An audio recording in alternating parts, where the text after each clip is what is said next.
auf denen ich mir immer ein paar Stichworte notiere, spurlos verschwunden sind. Falls Sie irgendwelche unkenntlich geschriebenen Zettelchen hier irgendwo im Saal auffinden, das wären meine Notizzettel. Also, jetzt ist Kopf gefragt. Ja, Thomas, war cool vorher, ha? Das ist ganz in der Nähe von dir, gell? 1,5 Stunden? Circa, gell? Ja, krass. Echt krass. Und so darf es weitergehen, weil der nächste, den wir hier auf der Bühne sehen werden, der ist in einem Haifischbecken unterwegs, einem kulinarischen, das sich Kopenhagen nennt. Und das ist beileibe kein einfaches Pflaster. Kaum ein anderer Ort auf der Welt hat in den letzten Jahren und Jahrzehnten derart an gastronomischer Höhe gewonnen. Und nirgends ist die Falltiefe extremer als in dieser Stadt.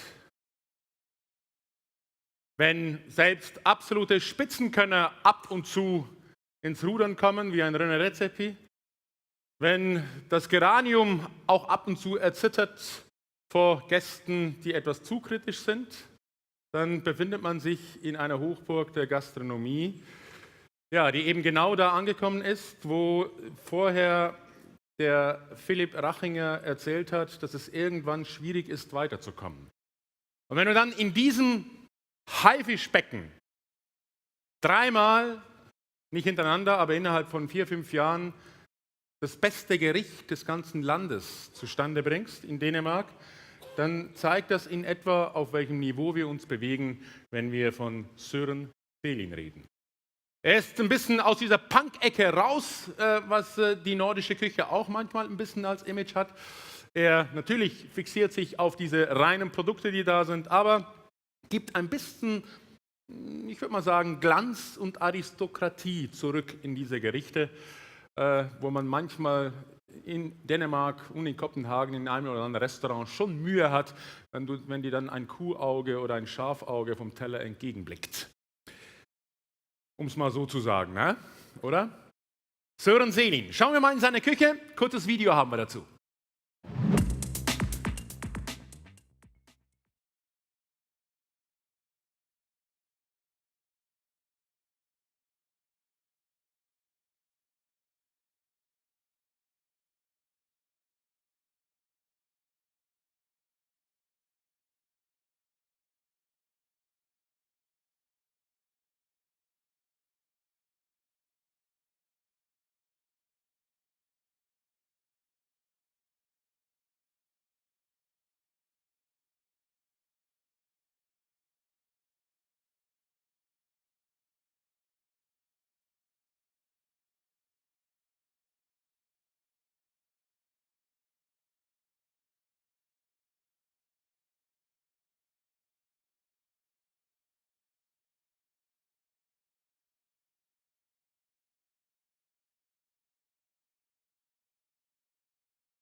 Die Diskussion gestern Abend zwischen Søren, seiner Assistentin Katie, mir und den 2, 3 anderen hat so circa 4, 5 Flaschen Burgunder gedauert.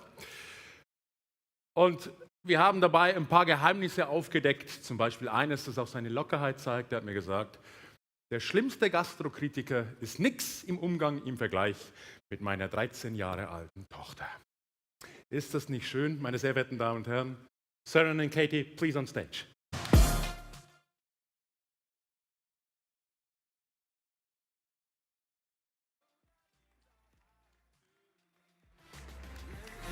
I wasn't talking about the details yesterday evening, okay?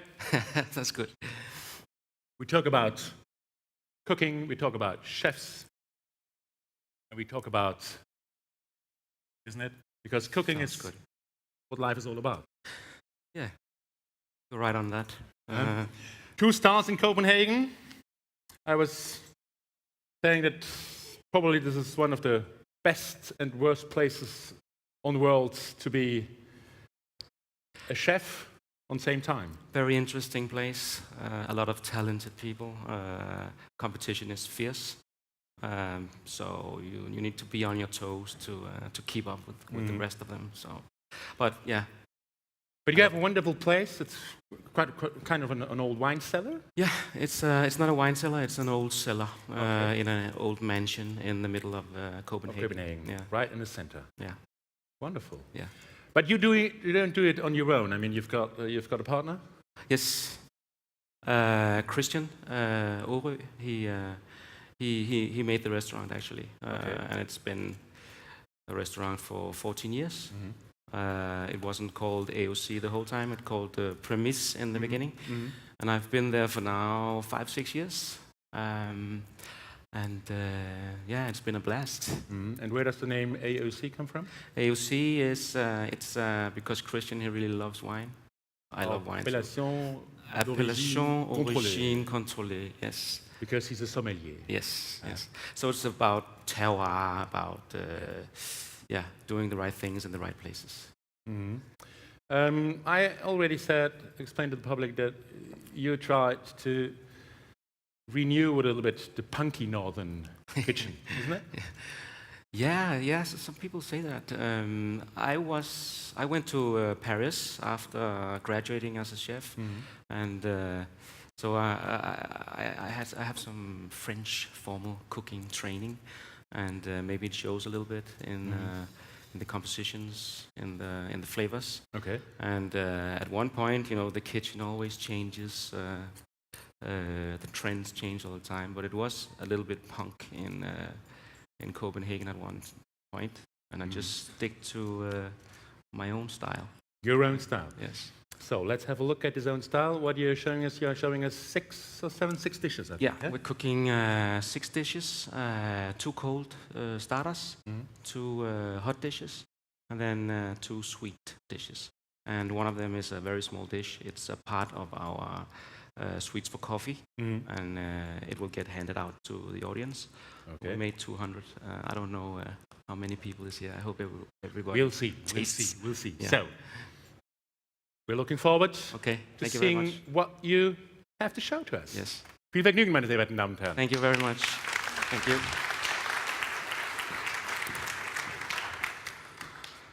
Oh yeah, maybe no more introduction is needed, but I'm Søren Selin from AOC. This is Kate Austin, my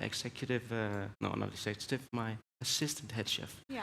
So we're very happy to be here. Thank you for the invitation. It's really nice to be able to come to another country and show what we are up to in AOC. Thank you. So the first dish is it's a cold starter, and it's made with scallops. We get these really beautiful hand-dived scallops from the northern part of Norway. We get them and they are still alive. And I can't emphasize enough how important that is for the dish, because the texture and the flavor of these live caught scallops are just amazing. So we layer it up. It's like a terrine, you could call it, but there's no binding agents. So it's kind of a loose terrine. And so it's thin slices of this beautiful scallop, of fermented asparagus, and pickled daikon. On the side, we serve a little, it's a steamed bun, like the bao bun, but we deep fry it, and it has some mussel powder in. And we have a sauce on the side as well, made out of mussel juice, cream, crown dill, and some dill oil. I can just show the crown dill maybe. This blooms in the late summer, and this is one of these very Nordic tastes I really love. Reminds me of Sweden actually. It's great in sauces. So Kate, how far are we on the scallop? I'll be like 2 minutes. Yeah, that's good. Maybe I'll start deep frying the bun. Yeah, please. Yeah. Because the dish is really very elegant and has some very clear and crisp flavors, I want to mash it up a little bit and serve something deep fried on the side. This is the bun.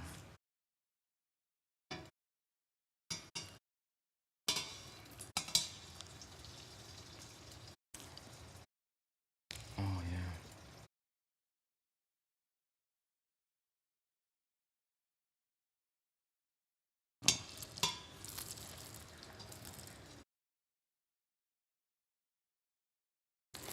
So many times I've been asked about what's your kitchen philosophy, and it's always been a very difficult question for me to ask because it's very personal. Sometimes you don't even know it yourself. It's more easy for other people to pinpoint it. But I've come to this that I don't really have a philosophy, but I have like 3 guidelines, and the first one is get the best product possible. Second one is treat the products with utmost respect. And then the third one is combine the ingredients with creativity. Then I really like approachable flavors. I think I like a dish where you don't have to think about if it's tasting good or not. I want the flavors to just come right out at you and hit you in the head. Okay.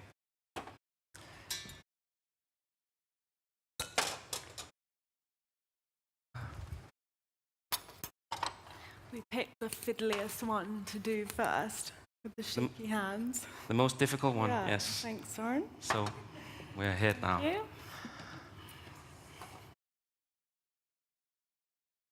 We use a lot of oils in our kitchen. It's a really nice way to bring these super fresh flavors into a sauce. It can be hot, it can be cold. This one is cold. So this is the first serving. As you maybe can see, it looks very simple. I like that the dishes have a very clean and simple expression. We serve so many dishes in AOC, and I don't want people to get tired visually. And yeah, so I'm trying to bring out the ingredients as best as I can. So the next dish, thank you. Just sauce it. Something that happens tableside. All right. Please enjoy. So this next dish is it's a dish where trout is the main ingredient. Some really beautiful Danish trout. It's been we cure it. We get the trout in the early morning, and we cure it for 6 hours. Gets a really nice consistency. We pair it up with a sauce made of butternut squash, and we bring out some flavors which makes it resemble a gazpacho.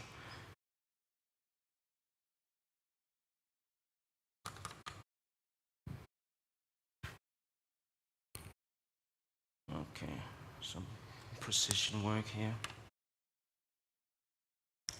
Can I borrow that one? Thank you. Sea buckthorn we use as well. Very Nordic ingredient. They grow on the trees. I'm not sure if you have it here in Switzerland as well. I think you do. It's something that's on the trees in the late summer. These have been pickled and made into a juice.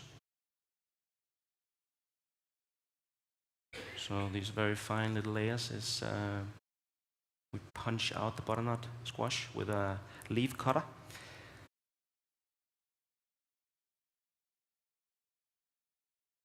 Like this. Kate, I think you can start preparing for the next dish. Yes, for sure. Yeah, that's the barbecue, right? Yeah.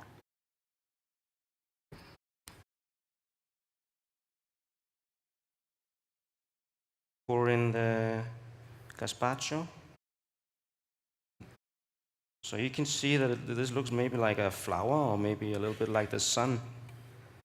And it tastes a little bit like the sun as well. It's very fresh and you get a good mood when you eat this one. Thank you. As you can see, the dishes are maybe very small. But yeah, as I said, we serve 20 dishes in AOC, so it's really important that people don't get too full. Of course, you should always get full, but never. You should have appetite throughout the whole meal. You should always, when you're eating a dish, I think it was Thomas Keller who said this, you should always want one more bite, leave you wanting. So that's why we don't make overly big portions.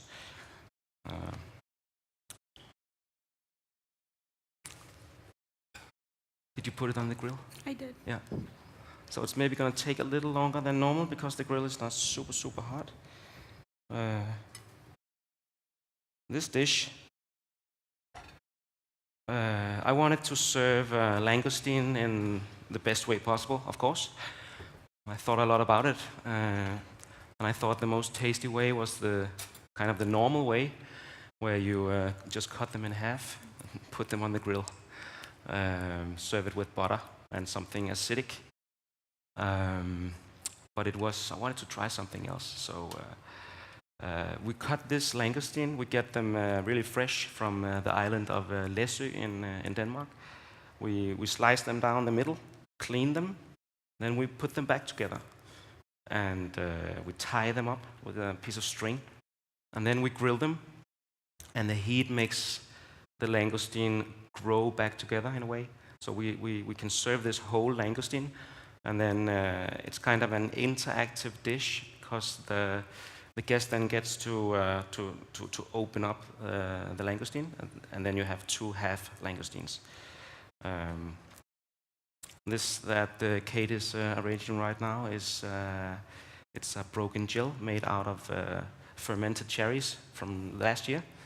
There is some cherry flower vinegar in as well. Yeah. And then we just decorate it with a lot of flowers. I can maybe talk a little bit about which flowers this is. If you can see, I don't know. This is called honey flower. It has a very distinct taste of honey. This is little mini violets. These are wild. This is a basil flower.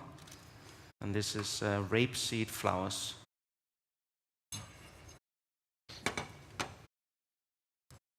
I'll just get cracking at this one. There's some lemon thyme. Attack.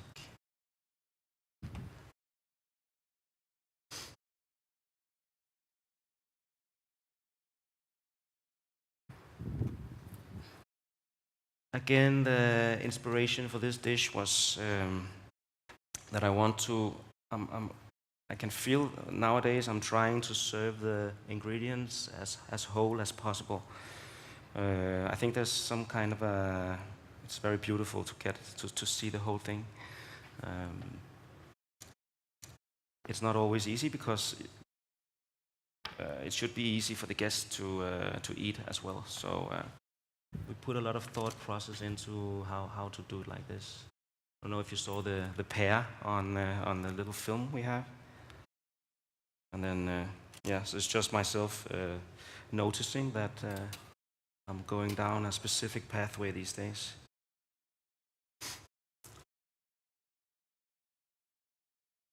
I think you work in colours as well. Like if you look at the trout dish, when we develop it, a lot of the ingredients that we use obviously turn out to be similar colours. So that's like a path that we go down when we're creating new dishes. Yeah. It's sometimes I think it's like ingredients with the same colors. It matches up pretty well, taste-wise. It's not that I'm really trying, but it just turns out like this many times. How far are we on the langoustine? I think it'll be about 3 minutes. Okay. So I've just grilled it on its back, because what will happen is the protein will release like this, and then it will stick the shell together so that when it goes out to the guests, they have to physically pull it apart.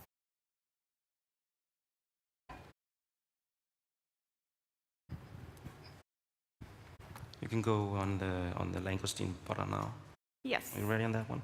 Yeah. So we of course want to use the whole animal when we get a nice creature like a langoustine. We use the claws to make langoustine butter that we serve on the side. As I said, it's an interactive dish, so after breaking it open, you get to pour the butter on yourself and spread out this nice marmalade, you could call it, and flowers.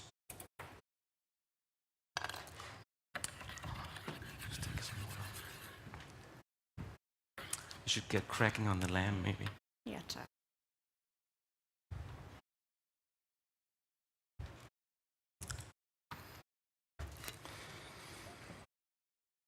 So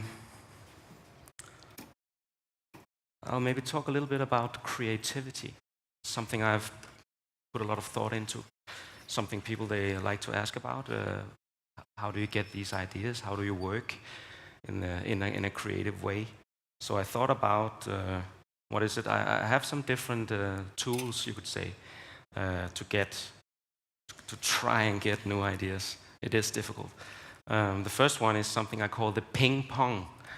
And that's when me and Kate, for example, in the kitchen, I have an idea. I play it to her. She takes the idea, gets it into her head, and then she plays it back to me.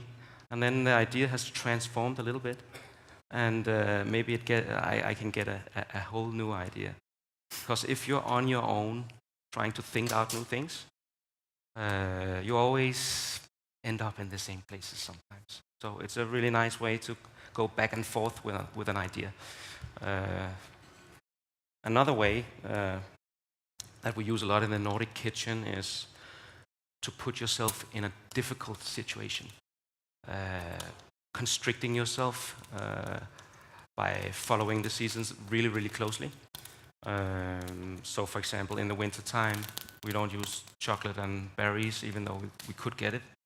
And you have to be creative and use, like I do in the last dessert, Jerusalem artichoke in a dessert. So that's, yeah, we have a saying in Danish, but I don't want to translate it actually. But it's really a nice way to get the creativity going by trying to put yourself in a difficult situation. Do you want cut? Do you want me? Oh, yeah. Do you have the scissor, please? Yes.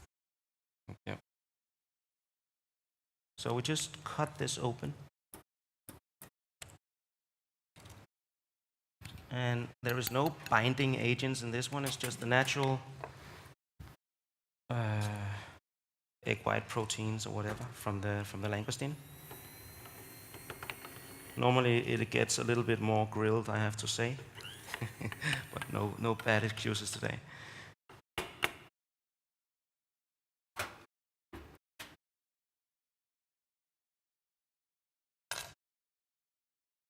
So Okay, I'll bring it. This is the beast.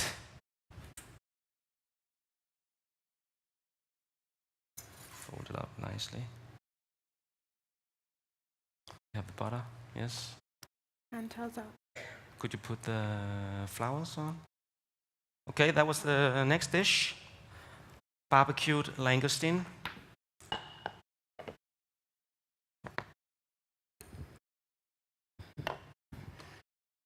Please enjoy.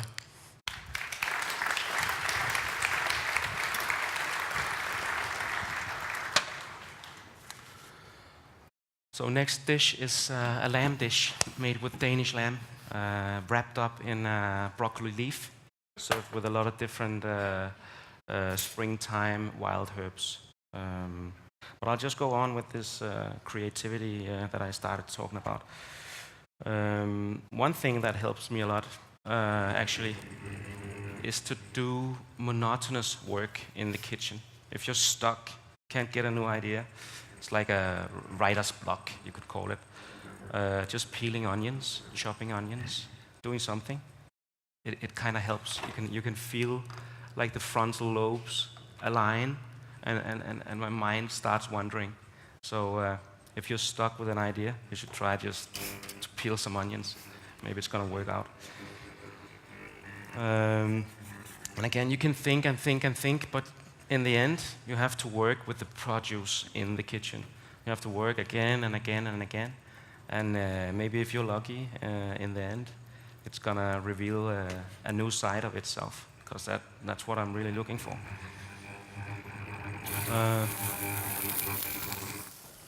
And then lastly, just be yourself.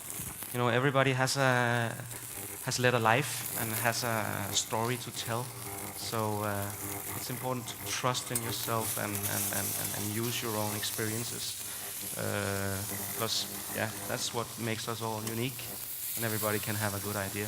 So just get cracking at that. How far are we from the lamb now? 5 minutes. All right.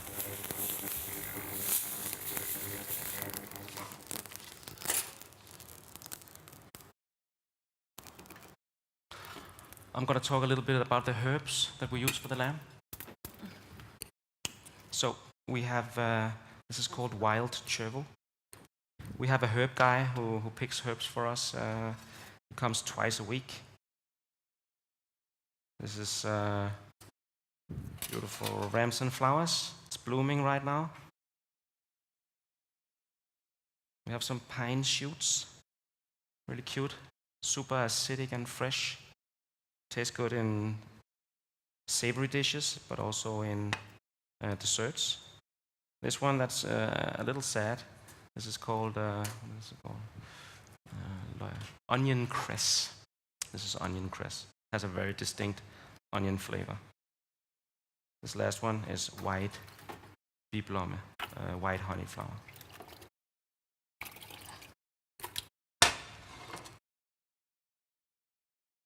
Yeah. Did you fry this? Yes. Maybe we put it on the grill, actually. Yeah. So we grill this on the plancha in the restaurant. Now I'm just going to put it on this. And I brushed it with tarragon oil on the outside.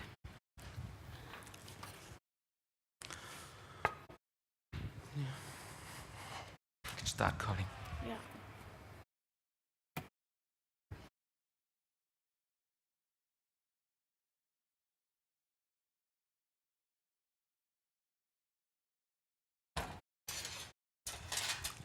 All right.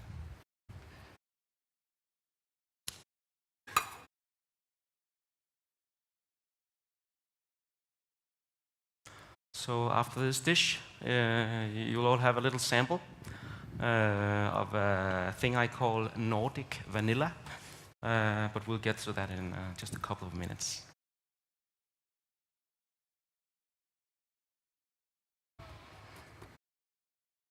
Got it. Like raw. Come on. Okay.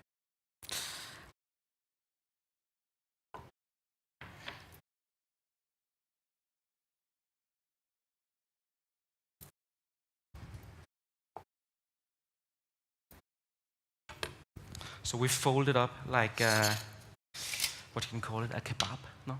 Yeah, Yeah. we can go with kebab.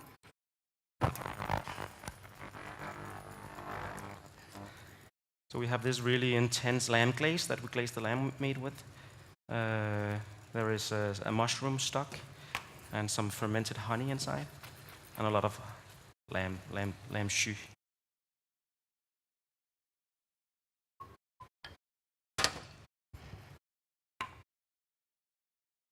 So I'm just heating up the salad sauce, and we take one of the snacks is a piece of lettuce. So the leaves that we don't use for that we make into the sauce for the lamb.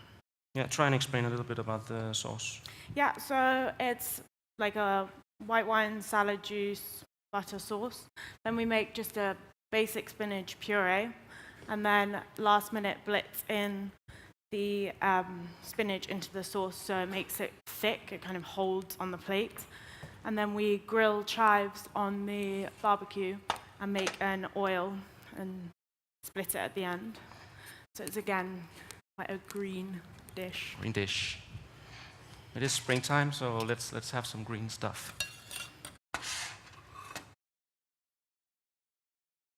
Pizza?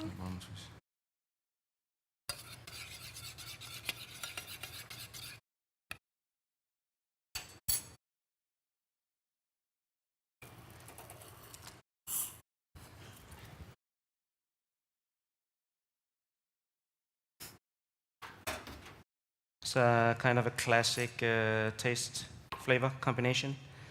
Ramson, it's very garlicky with the lamb. And the lamb and the ramson is in season at the same time, so it makes pretty good sense, I think. So normally I would hand blend this, but this hand blender doesn't have a blade. So it just doesn't work. So the whole thing about it going foamy is not really going to happen, but just imagine. Okay.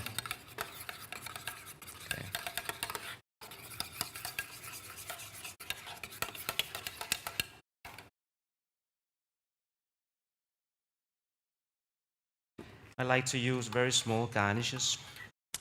So when you dive into it as a guest, you get a little bit of everything in every bite.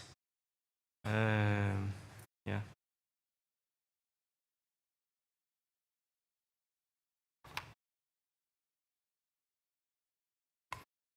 And then as a second serving for the lamb, we take the breast and cook it overnight, and then portion it up and barbecue it. So the skin that we take off from that, we make crispy and put inside the leaf. So we try and use as much of everything possible. Yeah. Are you ready with the sauce? It's not the best sauce I've ever made. Okay. I'm gonna lie.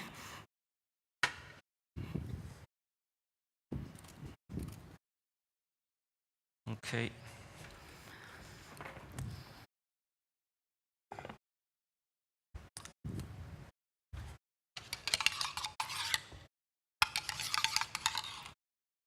So we'll just leave the sauce on the side here. This is Thank you. Danish lamb tenderloin, wrapped in broccoli leaf with spring herbs. Please enjoy.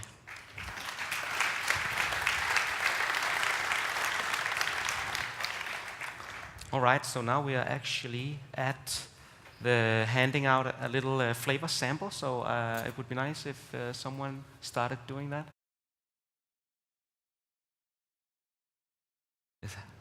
Yeah, great.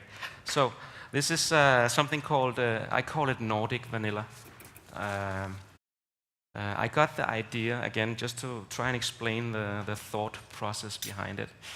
I tried to make something called fossilized salsify that Mugaritz made. I saw it in a Mugaritz cookbook, and I thought it looked super interesting.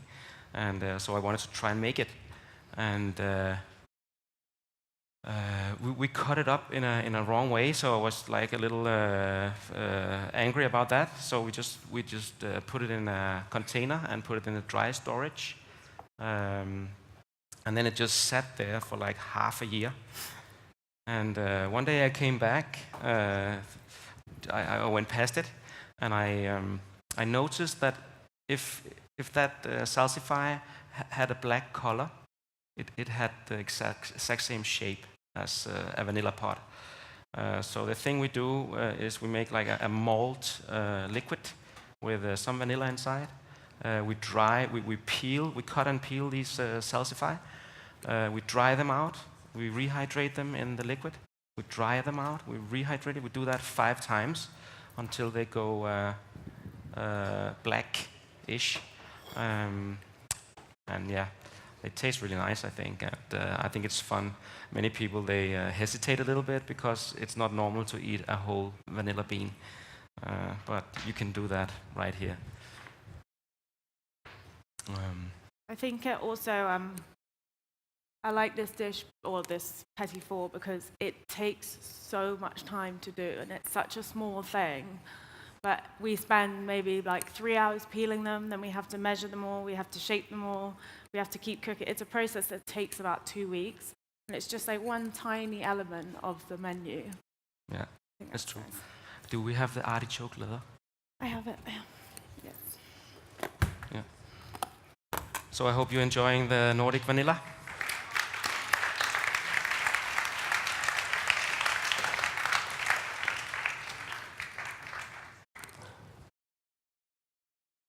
So, last dessert. This is something I call burnt Jerusalem artichoke. Again, there's a little story to this one. I was trying to make this leather. I made it with onion the first time. It was for a savory dish, and I tried all sorts of things, but I couldn't make it work. I rolled it up. I put it in a plate. And then all of a sudden, a guy came past, and he said, because I spread it out on a big sheet, so it was like a big sheet like this, he said, that would be crazy if you just wrap the whole plate in that big sheet. And I thought to myself, that's exactly what I'm going to do. And on top of that, so when you wrap this around a plate, it's still kind of chewy and not that nice to eat. And then I found out that I could burn it, because there's a little bit of agar-agar inside, so it goes heat resistant. So you can actually flame throw it, and then it goes super, super crispy. Gives some smokiness to the dish, and some bitterness to the dish. So this is, I think I made this dish like 8 years ago. I don't have I don't have it on the menu right now, but I thought it would be nice to show it to you. So. Where's the siphon? Yep. So we start with a caramel siphon in the bottom.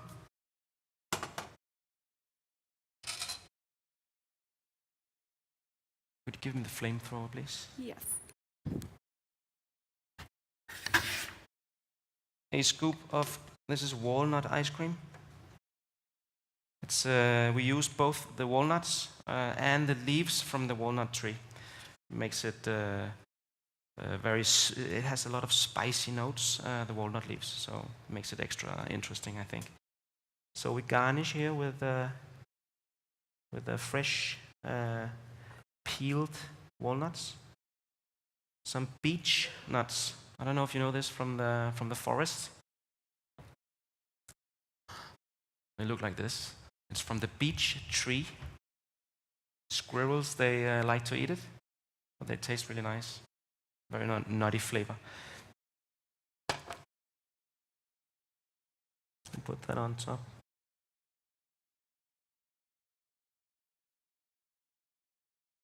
And next little ingredients for this one. It's a very crazy ingredient.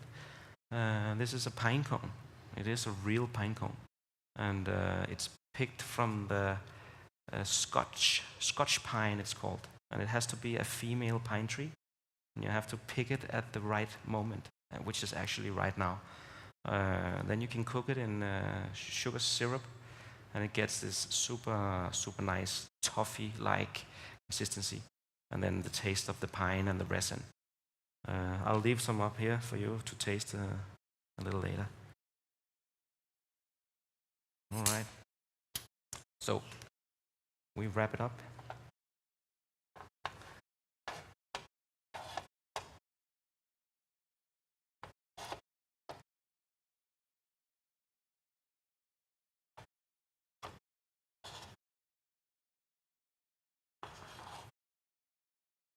Have to make it tight so it doesn't come off.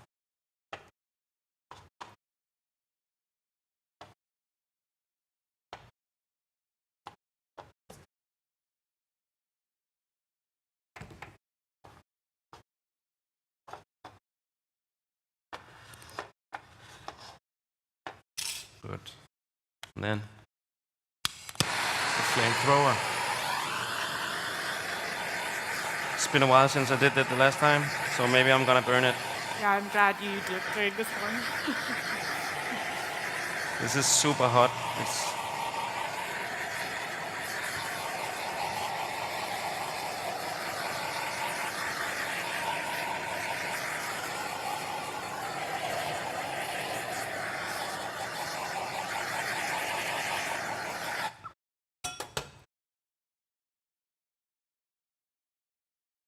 That's it. Burnt Jerusalem artichoke with walnuts and pine cones.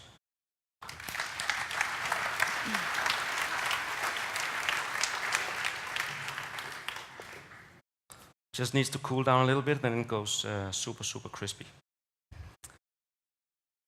So I think we're at the end now, right? Yeah. Almost at the end. Almost. Yeah. Meine sehr verehrten Damen und Herren,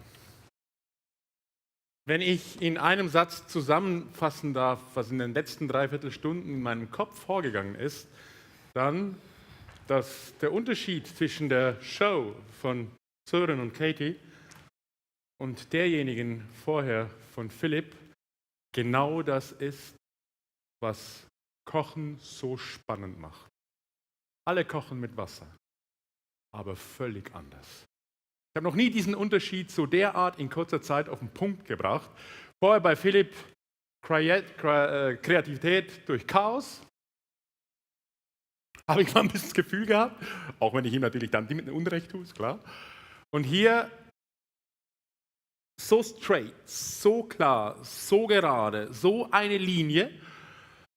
Also viel unterschiedlicher kann sich Kochen eigentlich fast nicht manifestieren als in den unterschiedlichen Gerichten, die sich jetzt hier darstellen. Beides ist absolut Weltklasse und beides ist so speziell. I'm just talking about the difference between you two and Philipp Rachinger before. This was creativity by chaos, and this one is so straight, so unbelievable detailed. I mean, details are very important for Philipp as well. Yeah, but I know. that this is a difference like day and night, Yeah. and both is world class. Wonderful. Come in front, both. Please take it. Yeah.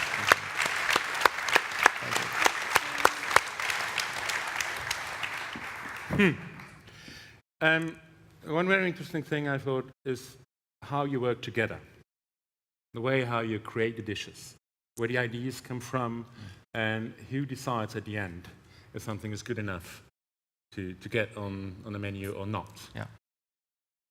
That would be little me. more That will be Søren. details, please. Yeah. about so, that. So yeah, I think that's the most important job as a head chef, is to be the one.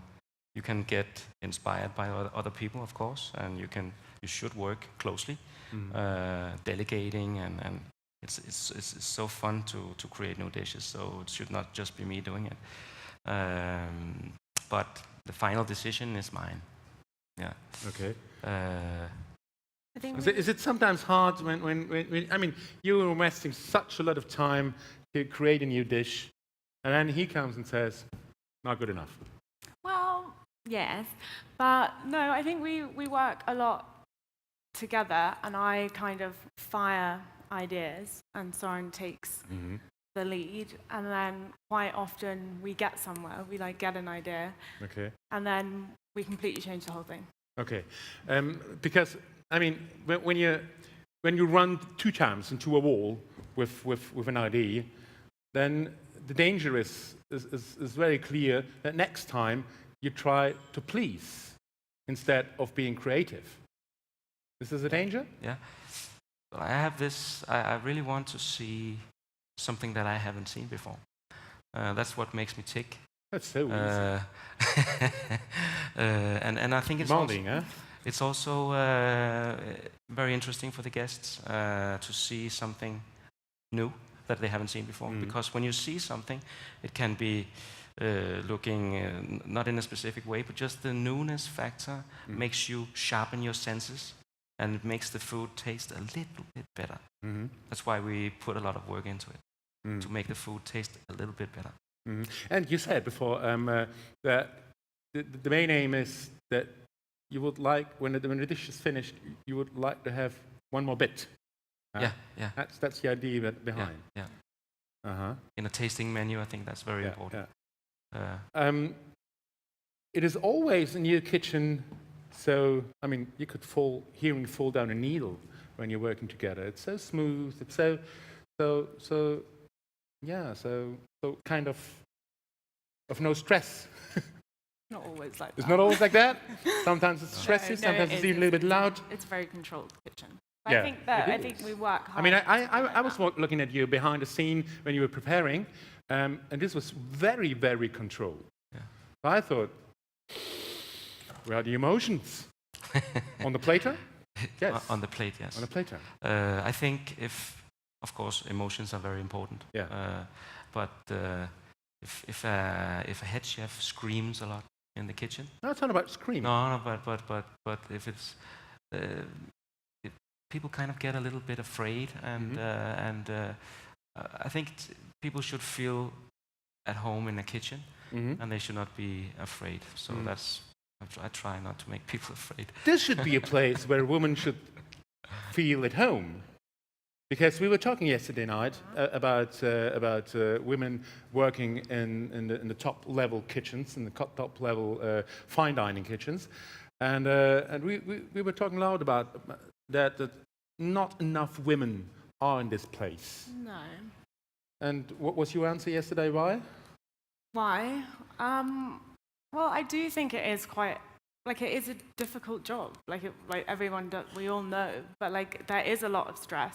It is dominated by men. But I think it becomes like men. Yeah, I think it is because it's a tough job. A lot of women don't do it.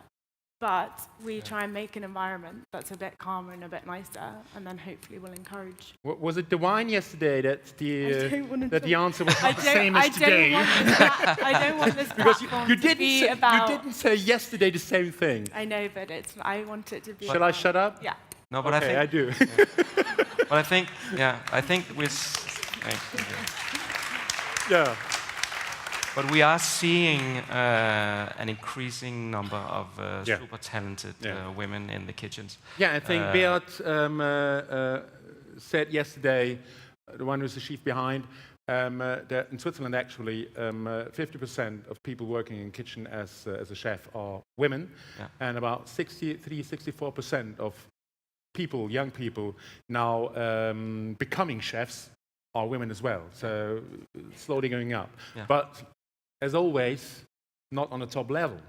So there's some work less to do. Is this one of your aims?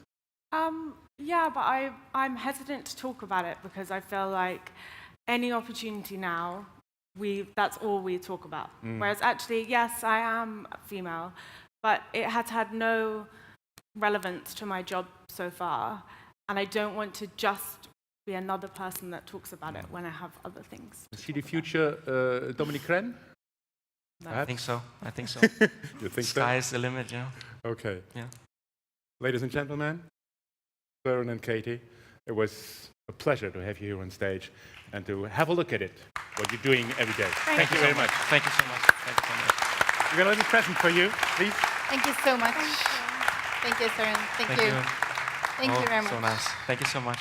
So verpassen Sie nicht die Chance, Ihre persönlichen Fragen doch gleich noch an Søren direkt zu stellen. Er wird Sie in ein paar Minuten sehr gerne hinten beim Meet and Greet, das ist ganz hinten in der Markthalle links, noch zum persönlichen Gespräch empfangen. Wir machen jetzt eine Stunde Mittagspause, laden Sie ganz herzlich zum Lunch ein. Zubereitet vom Micro Catering. Verpassen Sie nicht, den vegetarischen Gang von Pascal Haag zu versuchen. Hier geht es weiter auf der Bühne, dann kurz nach 1, um 10 nach 1 mit dem Talk mit Thomas Dorfer, unserem Botschafter, und gefolgt dann mit der Bühnenshow von Karim Lopez. Während dem Lunch um 12:30 startet das Speed Dating, da haben wir noch ein paar Plätze frei, da können Sie spontan beim Desk vorbeigehen. Vielen Dank und einen guten